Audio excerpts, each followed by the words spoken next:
ಇದು ಮುಳ್ಳಯ್ಯನಗಿರಿ ಶಿವನ ದೇವಸ್ಥಾನದ್ದು ಪೀಕ್. ಮುಳ್ಳಯ್ಯನಗಿರಿ ಇದು ಮುಳ್ಳಯ್ಯನಗಿರಿ ಅಲ್ಲ, ಮುಳ್ಳಯ್ಯನಗಿರಿ ಕೊಯಂಬತ್ತೂರಲ್ಲಿರೋದು ಅದರದ್ದು ಪೀಕ್. ಈ ಜಾಗದಲ್ಲಿ ಸಿಕ್ಕಾಪಟ್ಟೆ ತಣ್ಣಗಿದೆ, ಚಳಿ ಆಗುತ್ತೆ ಇಲ್ಲಿ. ಇನ್ನು ಮಿಕ್ಕಿದೆಲ್ಲ ಕಡೆ ಬಿಸಿಲೇ ಇತ್ತು. ಲಾಸ್ಟ್ ಟೈಮ್ ಇಲ್ಲೂ ಎಲ್ಲ ಫುಲ್ಲು ಚಳಿ ಇತ್ತು.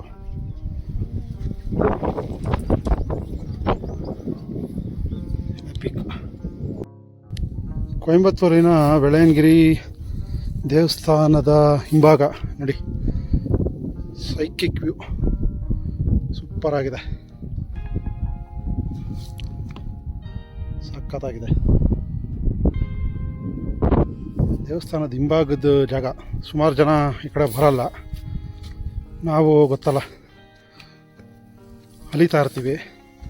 ಬಂದಿದ್ದುಂಟಂತೆ ಸುತ್ತಮುತ್ತ ನೋಡ್ಕೊಂಡು ಹೋಗೋಣ ಅಂತ. ಆ್ಯಕ್ಚುಲಿ ನಮ್ಮ ಪುಟ್ಟವ್ರು ನೋಡಿದ್ದು ದಾರಿ, ನಾನು ನೋಡಿದ್ದಲ್ಲ. ಒಂದು ದಾರಿ ಇದೆ, ಬನ್ನಿ ನೋಡ್ಕೊಂಬರೋಣ ಅಂದರು. ಹಂಗಾಗಿ ಹೋಗ್ತಾ ಇದ್ದೀವಿ. ಚೆನ್ನಾಗಿದೆ, ಸಖತ್ತಾಗಿದೆ.